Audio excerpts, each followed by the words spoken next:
Okay, so magandang gabing muli mga kapatid sa araw na ito at purihin ang Panginoon na maipagpatuloy nating muli yung ating pong discipleship training. As we are doing from time to time, we always track yung ating pong lesson, saan na po tayo sa ating pong pag-aaral dito sa ating discipleship training. Almost halfway na po tayo, no? Natapos na natin yung Module 1, Pursuing Christ, at yung mga lessons about the gospel, repentance and faith, assurance of salvation, abiding in the word, part 1 and part 2, saka yung prayer. And then module 2 po, natapos din natin yan, yung loving God, all about the attributes of God, part 1 and part 2, delighting in God, obeying Jesus, overcoming temptation, and walking by the Spirit. We already started our Module 3, Cultivating Godliness. Ang mga nakapaloob na lessons dyan, practicing the one another's, committing to the local church, the use of time, money and possessions, humility and forgiveness. At yung last module natin, Making Disciples, 6 na lesson, fasting, spiritual gifts, evangelism, the cause of discipleship, disciples, making disciples, saka catching a world vision. Okay, so far natapos na po natin itong 6 na lesson na ito sa ating module 1, no? Yung gospel, repentance and faith, assurance of salvation, abiding in the word, part 1 and part 2, at ang ating pong prayer. Yung module 2 natin, na-complete na po natin din yan, loving God.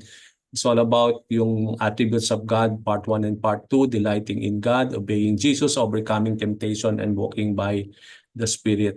No? Ito po yung natapos na natin yan. Napakaganda na balik-balikan po natin yan kung in your own free time na ma-remind tayo sa mga lessons na ito. Dahil napaka-importante po itong mga natutunan natin dito sa mga lessons na ito, no? As we continue to grow in our walk with the Lord. Now, we are in Module 3, yung Cultivating Godliness. And for us to cultivate godliness, meron tayong dapat na 6 na matutunan dito, yung practicing the one another's, committing to the local church, the use of time, money and possession, saka yung humility and forgiveness. Okay, so far natapos na natin po yung unang lesson and we are now in the second lesson, all about committing to the local church. Nakadalawang session na po tayo dito regarding the cultivating, yung about the module 3 of cultivating godliness. At yung lesson 40 natin on committing, how we are called to commit to the local church.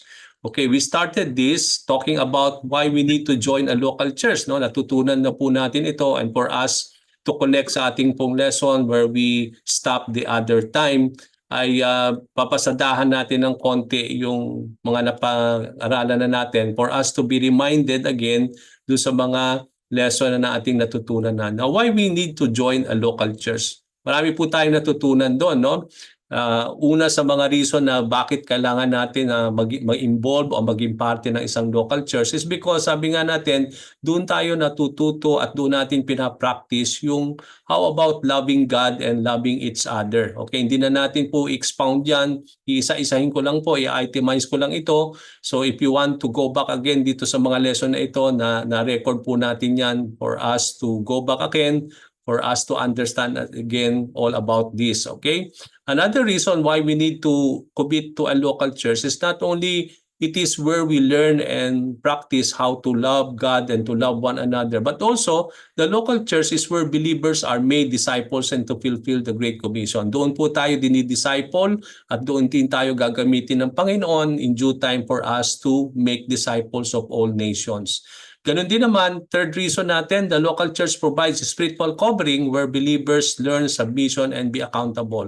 Doon tayo natututo, doon tayo tinuturuan ng Panginoon how to submit, not only to submit to our leaders, but also to submit one another and also to be accountable to one another. Okay? Fourth reason natin, the local church is the place where believers practically commit and grow in service through our giftedness. Bawat isa sa atin, sabi nga natin, binigyan tayo ng mga gifts ng Panginoon upang magamit ito hindi lamang po sa pangsarili nating kapakanan, hindi lang sa aning mga trabaho, kundi lalo tigit sa lahat magamit ng Panginoon yung mga giftedness na yan sa paglilingkod, sa pag-commit sa simbahan at sa mga ministry kung saan tayo tinawag ng ating Panginoon.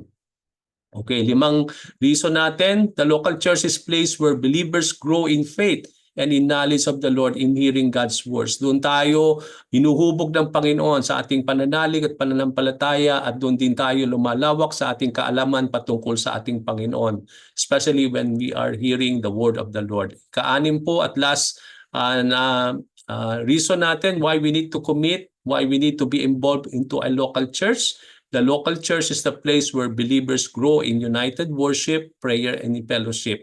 Dito tayo nagwo-worship together, corporately, we are having prayer, prayer meeting. Then we have also our fellowship with one another. At napaka-importante that we grow in that fellowship in the body of the Lord. Okay?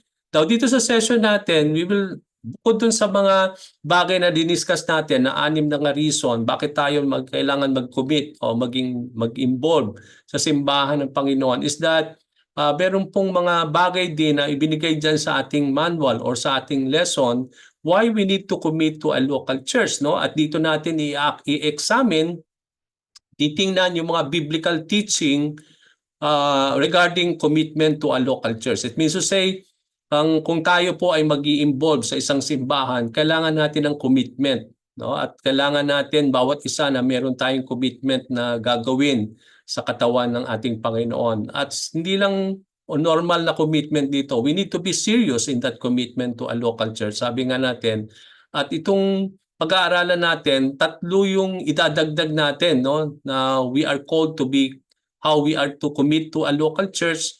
Number 1, commitment natin sa Iglesia ng Panginoon is that we know how to submit to our spiritual leaders. Pangalawa, our commitment to restore those who fall into sin. And then third, our commitment to support the mission of the church.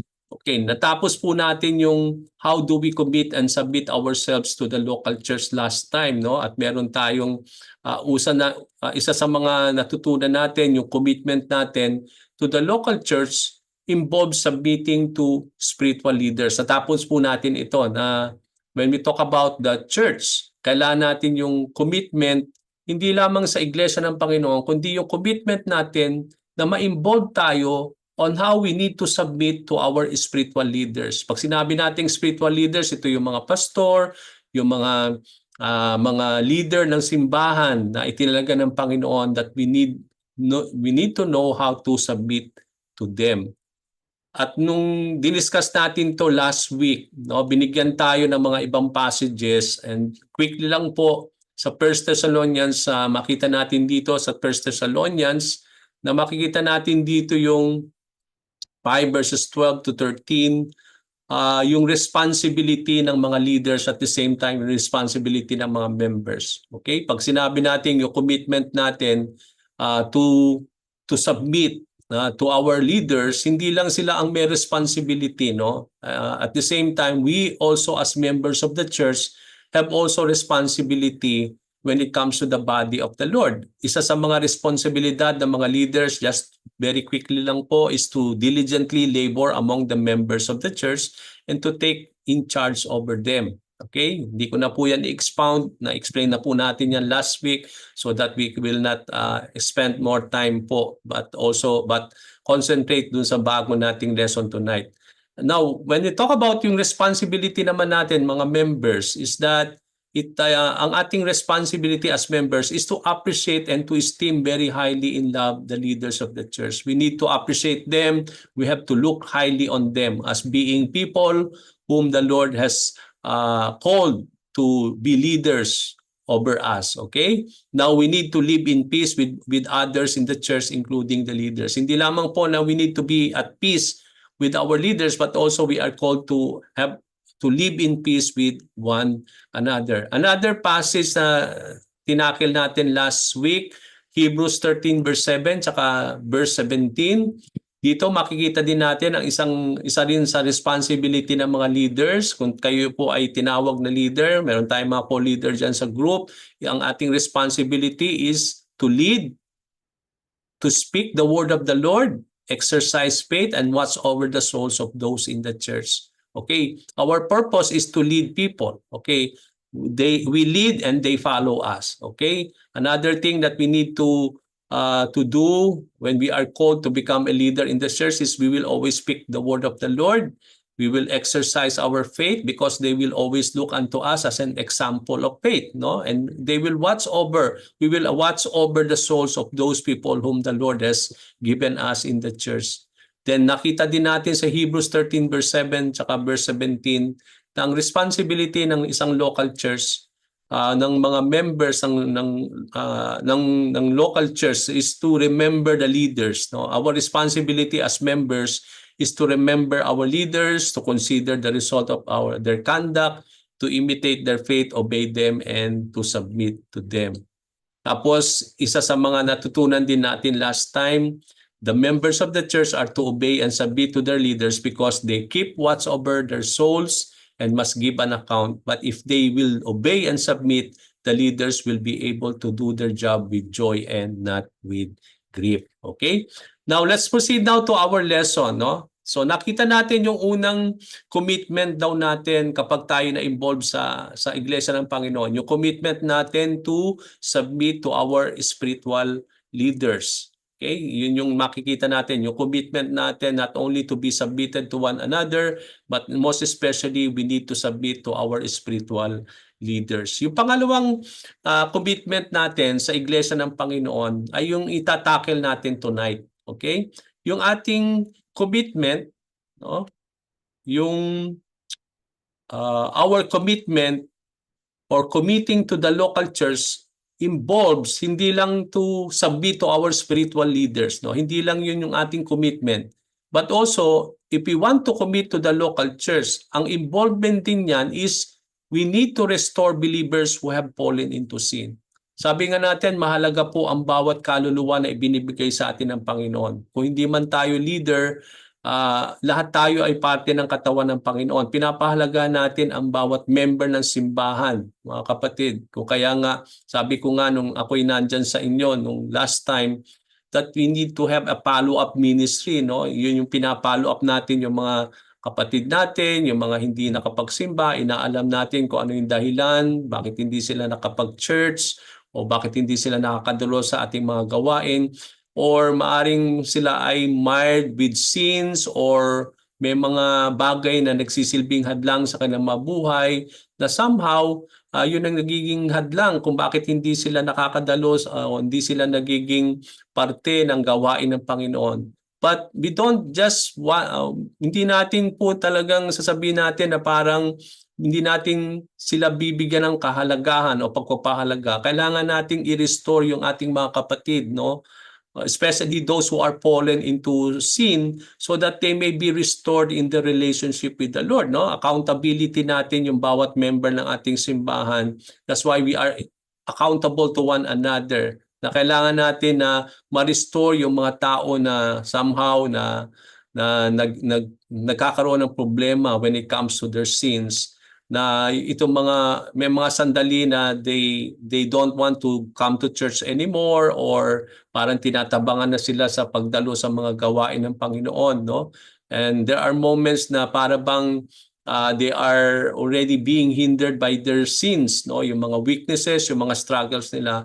But hindi lang natin to parang take it like that, no? But we will do something to reach out, to restore itong mga kapatid na ito, no? Gusto natin na maibalik sila sa pananampalataya. Gusto natin sila maibalik sa Panginoon at makadalon na muli sa ating mga gawain. So, our commitment is not only for our leaders, but also all of us need to be nandun yung ating commitment to restore one another, no? Yung talagang tayo po ay papahalagahan natin ng bawat isa. Yung pagpapahalaga na talaga may pagmamahal, na talagang sabi nga natin, aabutin natin ng bawat isa, that we see to it that we are all attending, that we are always part of the work, at lalo tigit sa lahat sa pagtitipon ng bawat isa atin. At kung ano man yung mga nagiging problema, we need to find some solution, or we need to find some encouragement and motivation para yung mga kapatid natin ay ma-restore sa kanilang pananalig at pananampalataya sa ating Panginoon. Okay? Now, dito, binigyan tayo ng mga passages again tonight, no, do sa ating pong manual. Sabi dito sa question number 1, regarding restoring believers who had fallen into sin. Sabi dito, Matthew 18 verse 15 to 17. At as we read this passage, meron po tayong mga katanungan na kailangan po nating intindihin regarding this passage. Number one question is that what are we to get involved in restoring a believer who has fallen into sin?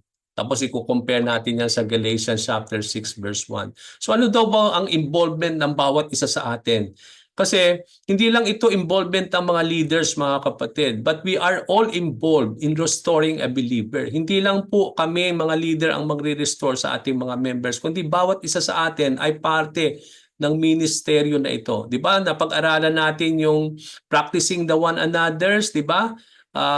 Bawat isa sa atin ay may ministry sa bawat isa. No, we have ministry to one another. No, nandun yung we have to motivate one another, we have to encourage one another, we have to build up one another, isn't it? So ibig sabihin, kung papahalagahan natin yung mga natutunan natin na yan, mga kapatid, then the more we need to restore yung mga kapatid natin who has fallen into sin. Okay, so ngayon, ano ba yung involvement natin dito? What are we to involve in restoring our fellow believers in Christ? Pangalawang question na dapat nating intindihin, mga kapatid, what is the first step to restore them? Ngayon, kung meron mga naliligaw tayo mga kapatid, ano ba ang kailangan natin munang gawin? Paano natin i-restore? Ano yung first step na dapat nating gawin para ma-restore itong mga kapatid natin na ito who had fallen into sin? Okay? Pangatlo, if she listens to you, what happens? Kung sila'y nakinig, ano ang mangyayari? Ngayon, kung hindi sila makikinig at hindi sila magsasubmit sa mga taong umaabot sa kanila, what is the next step? No? Anong susunod nating step? Base dito sa Matthew 18:15 to 17. Okay? Now, tingnan natin itong Matthew 18:15 to 17. Ito yung binigay ng ating Panginoon regarding how to restore our brothers and sisters in the Lord who had fallen into sin. Okay? Now, ang sabi po dito, if your brother or sister sins, so, ang linaw-linaw po dito yung sinasabi ng Panginoon, no? Na kapag ang isang ating kapatid sa pananalig at pananampalataya ay have fallen into sin, no? Sila ay nagkasala at yung pagkakasala na yan ay naging hadlang na sa kanya upang magbalik loob o yung mabalik yung kanyang init at ang kanyang pananalig at pananampalataya sa Panginoon na para bang nag-give up na siya. Ito yung tinatawag nating na parang bang sabi nga natin yung they don't want to attend church anymore, no? Yung para bang dahil sa mga nangyari sa buhay nila parang tinabagan na sila to attend because of what had happened in their lives regarding their sins, no? So kaya sabi ng Panginoon, ito yung sinasabi nating nag-backslide, no? Ito yung mga nagba-backslide nating mga kapatid, and this is what also Jesus Christ was telling here in Matthew 18, that if your brother or sister sins, no, go and point out their fault, sabi doon, just between the two of you. Now, if they listen to you, you have won them over. But if they will not listen, take one or two others along, so that every matter may be established by the testimony of 2 or 3 witnesses. If they still refuse to listen, tell it to the church. And if they refuse to listen even to the church, treat them as you would a pagan or a tax collector. So dito makikita natin, mga kapatid, kung pag-aaralan natin itong Matthew 18:15, merong step after step na binibigay ng Panginoon, paano natin i-restore ang isang kapatid na nahulog sa kasalanan? Na para bang dahil mahalaga sila, naging parte natin sila sa ating iglesia, no? At dahil nga sa nangyari sa kanilang buhay na nagkaroon sila ng maaring mabigat na kasalanan na gawa na they started now not to attend anymore, and nabalitaan natin yon, or we want to reach out to that person. So ano pang gagawin natin kung gusto nating i-reach out itong mga hindi na nakaka-attend, na para bang naligaw na yung landas o mga nag-backslide, anong gagawin natin? So step by step binigay sa atin dito ng Panginoon. Okay, now here, kung mapapansin natin, walang sinabi dito na leader lamang. ang siyang magre-restore o aabot sa mga kapatid natin. Ang linaw-linaw dito, ibig sabihin, all of us are involved in this kind of ministry. Lalo tigit sa lahat, kung mahalaga sa iyo yung taong yun, maaring ka-close mo siya o kaibigan mo siya or talagang nandun yung heart mo doon sa taong na yon. So, hindi lang ito para sa mga leaders. Sabi nga, kaya nga sabi dito, if your brother or sister sin, go and point out their sin, their fault, just between the two of you. So, dalawa lang kayo, no? Ibig sabihin, kung may alam tayo na kapatid natin sa pananalig na parang na nag-backslide o hindi na po nakakadalo dahil sa kanilang mga nagawang kasalanan, no, na tinabangan na, I think the first step here is between the person who wants to reach out and that person who had fallen into sin, no? Yung ililimit lang muna natin two of them. Okay? Hindi natin i-escalate muna ito into a bigger group, pero makikita natin dito, no, na una muna it's between a person who wants to reach out and then yung person na may you want to restore, no? So here, makita natin yung involvement is between the person who wants to reach out and the person who had fallen into sin. Okay? Now, if that will not work, that's the time that you will take one or two other member in the church. It's either isang leader uli or another person who can help you to reach out so that sabi nga natin so that yung ma-establish natin yung testimony of 2 or 3 witnesses kasi yan yung biblical way, no, sabi nga natin, no. But then if that person still refuse to listen, no, that's the time that we need now to involve the whole church. And then if they will not really listen now to the church, then that's the time that sabi dito ng Panginoon, treat them as you would a pagan or tax collector. Okay, para bang sinasabi nito ni Lord, hayaan na lang natin sila. No, it's their own accountability now. It's their own sabi nga natin, they will be now liable to the Lord of all the things kasi ginawa na natin lahat ng ating mga ginawa, no? Ang masama kung hindi wala tayong ginawang to restore a person, mga kapatid. But if we had done everything to reach out to a person at hindi pa rin sila na-restore, hindi pa rin sila na-encourage na bumalik, then ang sabi ng Panginoon, treat them as would as a pagan or a tax collector. Yung para bang hayaan na lang natin sila. We have done our part. So ibig sabihin hindi na tayo liable and accountable to the Lord, no? If they will not respond to the way we want them to be restored. Okay? Now, let's go now to sa ating mga questions. Ang sabi dito, what are we to get involved in restoring a believer who has fallen into sin? And then compare it to Galatians chapter 6 verse 1. Ano pa ang Galatians chapter 6 verse 1?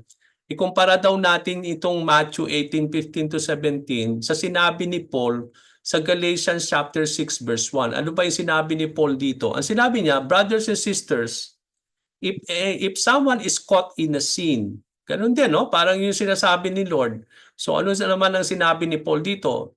You who live by the Spirit should restore that person gently. But watch yourselves or you also may be tempted.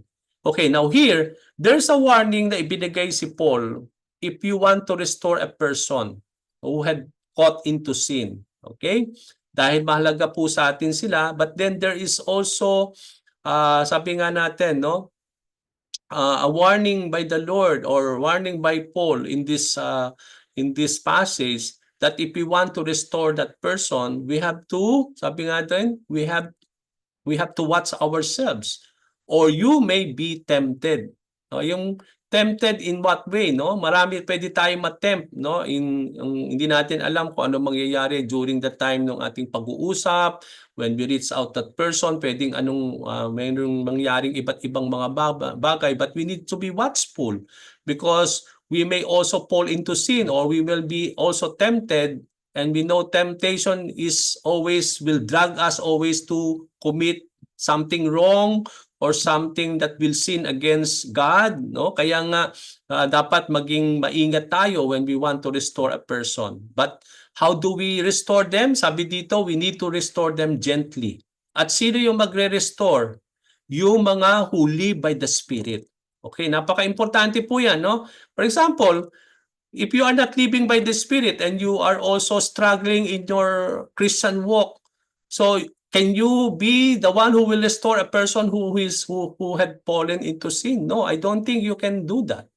No, I believe the one who should restore a person who is caught into sin, sabi ni Paul, is someone who is living by the Spirit. So yun po yung qualification dito. So alam naman natin, wala siyang sinabing leader dito, no? Because all of us can be also people who are living by the Spirit, di ba? Napag-aralan natin yan doon sa ating module 2. How we are, why or we are called by the Lord, all of us, hindi lang mga leaders, bawat isa sa atin, tinawag to live and to walk according to the Spirit of God. So it means to say, bawat isa sa atin can do this kind of ministry for our fellow believers in the Lord. Pero siguraduhin lang natin that we are living by the Spirit. No? Hindi tayo makakapag-restore sa isang taong naliligaw ng landas kung tayo mismo ay naliligaw din sa landas ng Panginoon. Okay, kung talagang tayo nag-i-struggle din sa ating mga pagkakasala din at sa ating pamumuhay bilang Kristiyano, so how is it possible to restore a person kung ikaw mismo kailangan ka ring ma-restore? Di ba?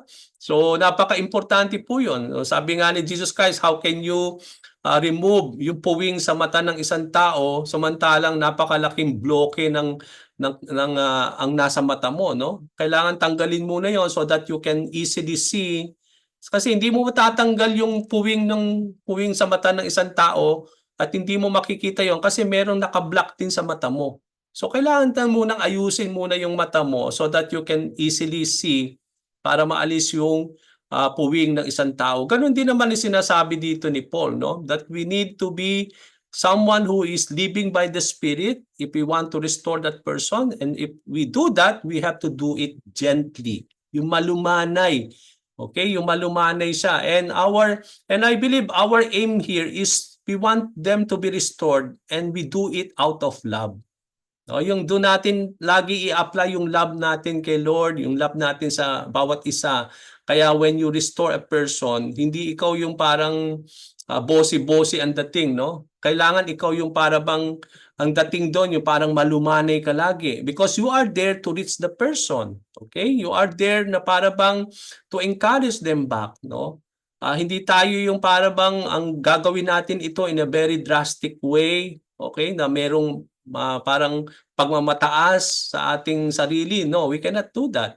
So, but when we restore a person, we need to be watchful of ourselves because hindi natin masasabi kung ano mangyayari in the middle of the discussion. Okay? Maaring mag-init ang ulo mo tapos imbis na malumanay, ikaw na ang naggalit tapos nakapagsabi ka na ng hindi magagandang mga salita. So, nagkasala ka rin, no? Because temptation will always be there. So, we need to watch ourselves, no? So that we will not be tempted because we may also be tempted in the middle of that situation, no? Because the devil will always capitalize things. Kung gagawa siya ng paraan na hindi talaga ma-restore na itong taong ito, no? At maaring gamitin niya din tayo parang maging balakid para hindi ma-restore itong taong ito. So we need to watch everything as we involved in restoring a person who is caught into sin. So yun yung nakita natin sa Galatians 6 verse 1. Okay, so ikumpara natin to sa sinasabi ni Lord. Okay? When he sins or sino yung i-restore natin, no? Itong mga taong na nagkasala, na itong dahil sila nagkasala, na para bang they are so down, nandun yung kanilang conviction, nandun yung kanilang yung guilt, dahil na matindi yung guilt na yan, yung para bang tinabangan na sila na ayaw na nilang magpatuloy sa kanilang sa kanilang pananalig, sa kanilang pananampalataya sa Panginoon in their walk with God, and as if they want to give up their faith in the Lord. Okay? So we want to restore them. At sino yung mga kailangan nating i-restore? Yung mga who when he sins or is caught in a trespass o yung nagkasala o nakagawa sila ng mga bagay na labag sa ating Panginoon. At dahil sa mga nangyari na yan sa kanilang buhay, ay para bang tinabangan na sila, no? Yung para bang nawalan na sila ng pag-asa na total naman lagi naman ako nagkakasala, yung para bang ayaw na nila mag-church, no? Na para bang they give up everything. No, yung para bang they just want simply to tanggapin na gano'n na lang sila talaga. Okay? So but we don't want to settle with that reason, no? Because we want them to be restored, no? Gagawa tayo lagi ng paraan, ng pamamaraan so that we will restore a person who has fallen into sin, who had been caught into sin. Okay? Now, what is the first step to restore them? Sabi ng Panginoon, go and show him his fault in private. Okay? So, pag magre-restore tayo ng isang kapatid, mga kapatid, not in the middle of many people. Okay, siguro dapat nating i-practice ito, 'di ba? Sa mga fellowship natin, table fellowship. Okay, if you want to show something to your sister, call her in a very private thing na kayo lang dalawa. At doon mo isabihin, kunyari may sama ka ng loob doon sa taong 'yon. Okay, o naman na nakikita mo na parang merong siyang galang i-correct o i-rebuke or something na kailangan nating i-restore sa taong 'yon, hindi in the middle of many people na talagang buong simbahan na o buong taong nasa paligid nalaman yung mga pinag-usapan ninyo. But it says here, it's between you and that person, no? Private ito. So if you want to correct a person, you want to say into person, maging transparent ka, so hindi in the middle of many people, no? Just call that sister or you want to talk with her. So maging private lagi 'yan, mga kapatid, no? Kasi ganyan po yung biblical way of talking or being transparent to a person, o hindi lang ito restoring sin. Kunyari, meron kang sama ng loob, no? Yung kailangan is between you. Hindi na natin to pinatatagal, mga kapatid, o pinadadaan pa natin sa ibang tao na imbis na you go directly to the person and tell him kung ano yung fault, ano yung sama ng loob mo o yung nagawa niyang hindi maganda, no? Nasaktan ka. Then I think it's between you and that person. Or kung nagkasala naman yung taong ito at he has fallen into sin or has caught into sin and you want to restore that person, gawin natin itong very private. Okay, napakaganda po siguro, nakakaganda yan yung puntahan sa bahay, no? Yung talagang very private yung pag-uusapan ninyo, very delicate. Kailangan talaga it's between you and that person. Okay, so go. So we have to go. Then ano ang purpose natin? Show him his fault. Okay, kailangan natin ipakita sa kanya yung pagkakamali niya in a very private setting. Okay, so dito ang napaka-importante, mga kapatid, para magkaroon ng restoration. Yung process of restoration, kailangan makita muna yung mali. Kasi kung hindi matatama yung mali, hindi magkakaroon ng restoration. Kailangan ma-highlight, ito yung mali. No? Kailangan ma-admit niya na nagkamali talaga siya. Okay, yun nga yung purpose natin. Ipapakita natin sa kanya na mali siya. And there are times na kapag ang mga tao hindi niya tatanggapin na mali siya. No, yan ang expectation natin kapag tayo magre-restore ng mga kapatid natin sa pananalig, no, to reach out to them. They will not really accept what we will be saying, especially if it concerns about them, no? Na sometimes i-deny nila yung sasabihin mo na ipapakita mo, kapatid, mali ka doon sa ginawa mo, no? Hindi maganda yung ginawa mo. There are times na hindi nila tatanggapin yan ng ganun lang. Nandun yung pwedeng magtaas siya ng boses or ano man yung magiging reaction niya diyan, no? But our aim there is to show him na mali yung ginawa niya or to show him his fault, no? Ano man yung pagkakamali o yung mga bagay na nagawa niya na hindi tama that brought him or her into sin, no? Kaya siya ay na-caught into sin. Okay? So kailangan nating ipakita sa kanya 'yon na ma-address 'yon, and that is something na kailangan nating gawin. Because kung hindi natin ipakikita, mga kapatid, yung kanyang pagkakamali, yung kanyang fault, then I don't think there will be restoration at all.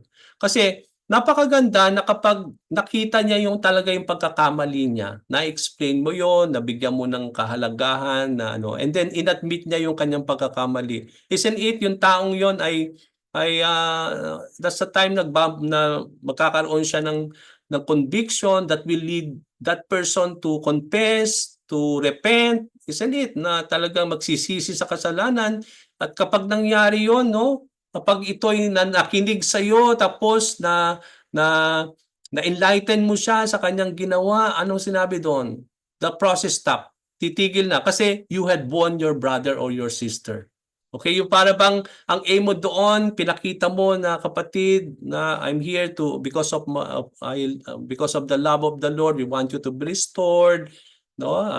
At ito nga yung nangyari, yung problema, no? Ipakita natin yung fault na yun sa kanya. And then when that person admitted his or her fault, that will lead her to be convicted ng kanyang pagkakamali, that will always lead him. No, nandun yung humility, yung humbleness, no, it will lead him to repent and to confess. At kapag ganun ang nangyari, yung na-confess na siya, no, I believe you had won already that sister, you had won already that brother. At yun po yung ating Now, kung hindi ito mag-work, kunyari, talagang you reach out to that person, matigas siya, no? Talagang ayaw niyang tanggapin yung kanyang fault, hindi niya inaamin yung kanyang pagkakamali, no? Na para bang walang naging saysay yung pagpunta mo doon is between you and that person. Now, how do we move that into another step based on Matthew 18? Ang sabi dito, what it will be our next step if that person will not listen to us, no? Pumunta tayo sa kanya, in a very private, pinakita natin yung kanyang pagkakamali in a very gentle way, malumanay, yung pinakikita mo talaga yung kahalagahan niya, yung pagpapahalaga mo sa kanya, but then hindi pa rin siya nakinig. Okay? Nanaig pa rin yung kanyang pride or yung kanyang katigasan ng ulo or something na talaga nagja-justify pa rin siya. Okay? So what will be our next step? Ang sabi dito ng Panginoon, take one more person or two with you and then go again to that person and talk to him or her again. And also, sabi nga natin, show her his or her fault. Now, bakit kailangan na natin magtanay ng isa o dalawa? Kasi sometimes, by our own coming there, hindi magiging valid yung ano man yung sasabihin natin sa taong yon, no?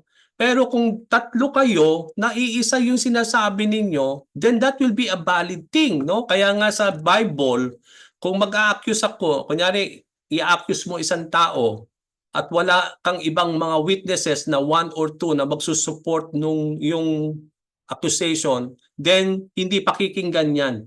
Because pwede ka naman ding mag-lie, no? Sa sarili mo, pwede mong gawa-gawa lang 'yon. But then kung meron kang isa o dalawa na magsusupport sa sinasabi mo, yung accusation mo, and that is valid. Yun yung sinasabi sa Bible. You have to take one or two witnesses para yung something that you want to accuse a person maging valid yan sa kapag ito'y dininig ng mga leaders sa panahon nung Old Testament, no? Ng mga panahon na 'yon. So ganoon din ang biblical way when it comes to the Lord Jesus Christ, no?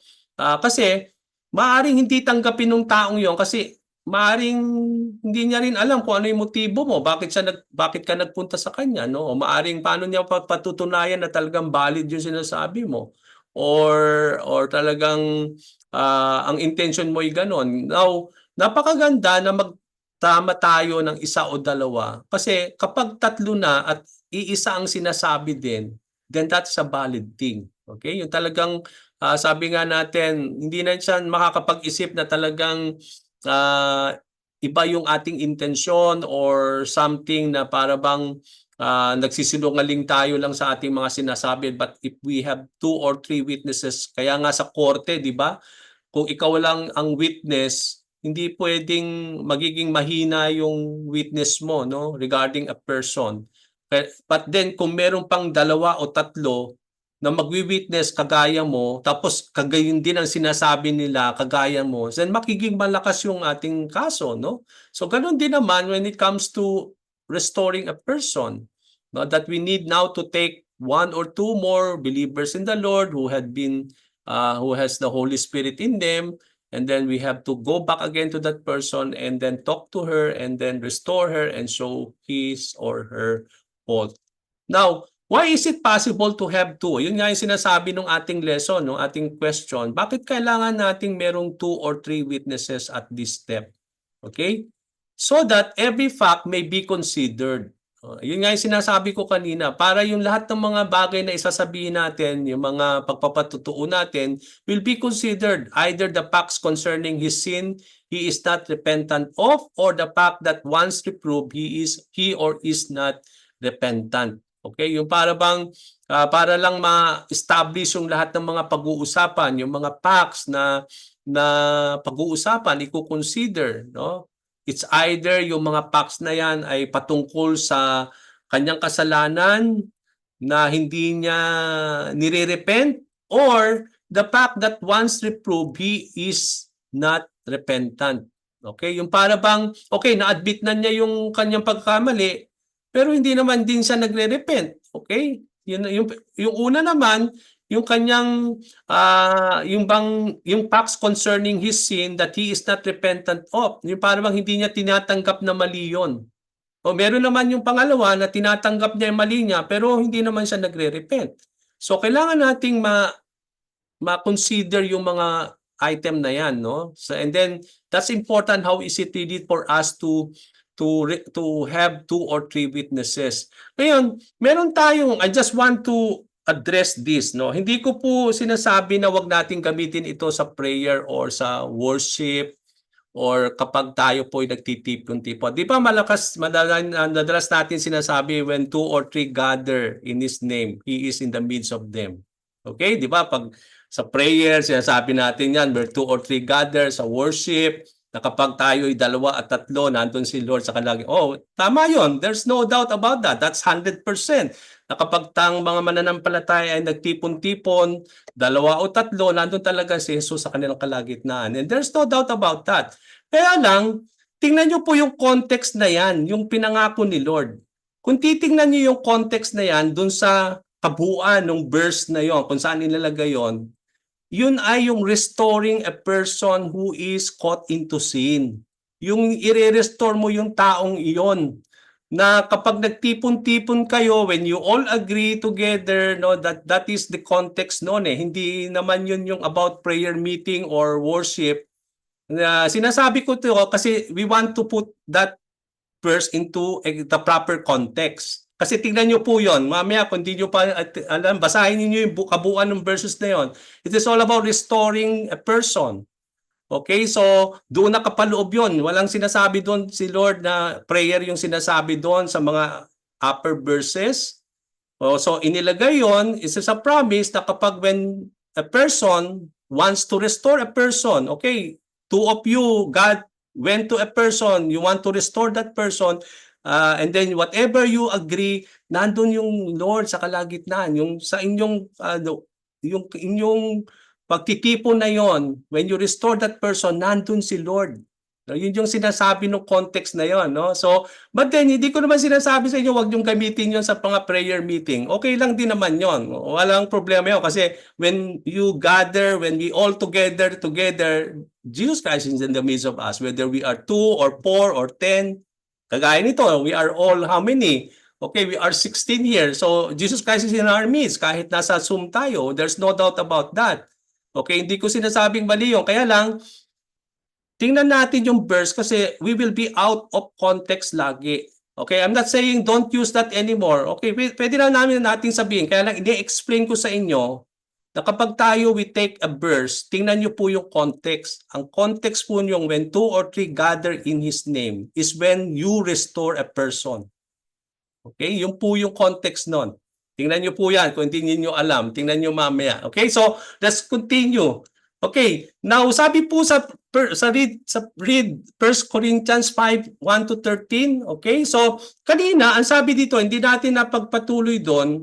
Ang sabi dito, when 2 or 3, di ba sabi nga kanina ni Lord, kung nagdala ka na ng 2 o 3, hindi pa rin niya nakinig. Okay, then that's the time that you have to involve now the whole church. It means to say, bawat isa sa atin will take our our own way to restore that person. Yung parang in-escalate na natin sa lahat ng simbahan. Ibig sabihin, marami na yung mag-reach out sa kanya talaga. Pero kapag hindi talaga yon nag-work pa rin, yung buong simbahan na ang nag-reach out sa kanya, then ang sabi ng Panginoon, I think we have to give up that person anymore.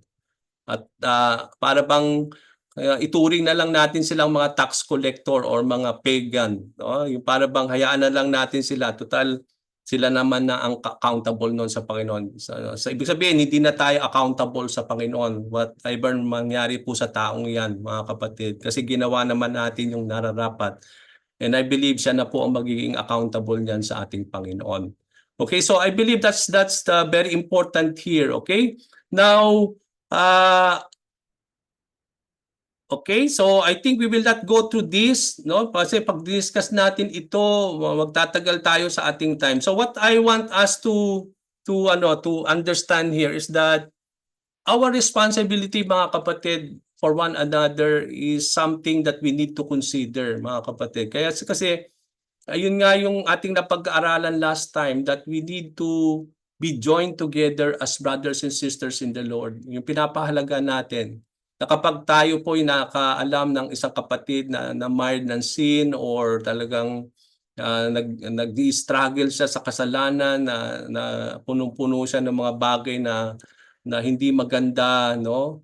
Although itong taong ito maaring nag-backslide or uma-attend pa rin sa simbahan, kapag meron tayong mga ganong mga alam naman natin na talagang meron silang mga maling ginagawa, mga kapatid, no, we have to really, kung mahal natin yung taong to, kailangan nating i-reach out, kailangan nating i-restore siya. Kung alam natin talaga na nagkakasala siya, no? I think dahil yun yung palatandaan na mahal natin yung taong ito. O yung para bang ang mga tunay na kaibigan daw natin ay hindi yung parang hinahalikan lang tayo pero parang nagbubulag-bulagan, alam naman nila na mayroong mali ka. Hindi yan daw yan yung mga tunay na kaibigan mo. Ang mga tunay na kaibigan natin ay yung magko-correct sa atin. Dahil mahal nila tayo, ayaw nila tayong mapariwara, kaya kahit masakit man yon, no, gagawin nila yan dahil iyon ang nagpapakita na talagang ito ang mga tunay na kaibigan natin. So I believe in our lives, sa ating pong church, we need to restore those people na alam natin na nagtumigil na sa simbahan, no, yung para bang naligaw na lang landas. Mahal ng Panginoon itong mga taong ito, kaya gumawa rin tayo ng mga pamamaraan to restore that person. Maganda naman yung nag-try tayo kaysa naman hindi tayo nag-try. Hindi po ba, mga kapatid? No, nag-try tayo tapos kung talagang walang mangyari, then we have done our part, no? Hindi na natin siya sagutin. Pero sagutin natin sila, mga kapatid, kung wala naman tayong ginawa doon sa sitwasyon ng tao. So I believe it's better to act on that. Kung ano man yung maging kahinatnan or tanggapin nila yung ating pong gagawin na restoration o hindi, then what is so good is that we have done our part. Kasi yun ang sinabi ni Lord dito. Kailangan natin gawin pa rin yun. Yung para bang kung sila man ay matigas o hindi nila tanggapin yung sinasabi natin, but we had done our part. We had shown them their fault. Though if they don't want to repent, no, at magrepent man sila, but then we have win our brothers. But if not, then it's up to him, no? As long as we have done our part and that we have shown na mahalaga po yung taong ito sa atin. Okay? But when we do that, when we correct, when we reprove, or ano man yung ating pagkukorek sa gagawin natin sa ating kapatid, we do it always in a very private thing. Okay? Hindi sa harap ng maraming tao. Okay? It's between you and that person. Okay? Pwede ka lang magsama ng iba at i-escalate mo yan kung ito hindi mag-work between you and that person. Okay? Our intention is to show his fault. Okay, talagang ma-realize niya yung kanyang yung pagkakamali niya, yung mga nagawa niyang hindi tama, so that it will lead that person to humble himself, and so that that person will admit her fault or his fault, that will lead that person to seek repentance and forgiveness from God. At kapag nangyari yon, then we have won our brother in the Lord or our sister in the Lord. So dito po muna tayo titigil mga kapatid. We will just continue in this.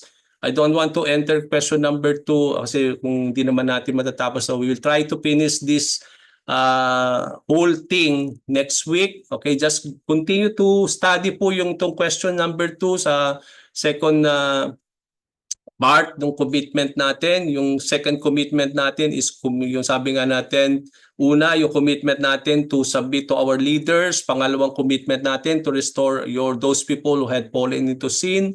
Pangatlong commitment na makikita natin to bago natin matapos yung lesson na ito is yung commitment natin to do the missions of the church. So yung mission ng simbahan, yun na isang also that we will need to be committed when we are involved into the local church. Okay, so let us now come to the Lord and let me just stop our recording.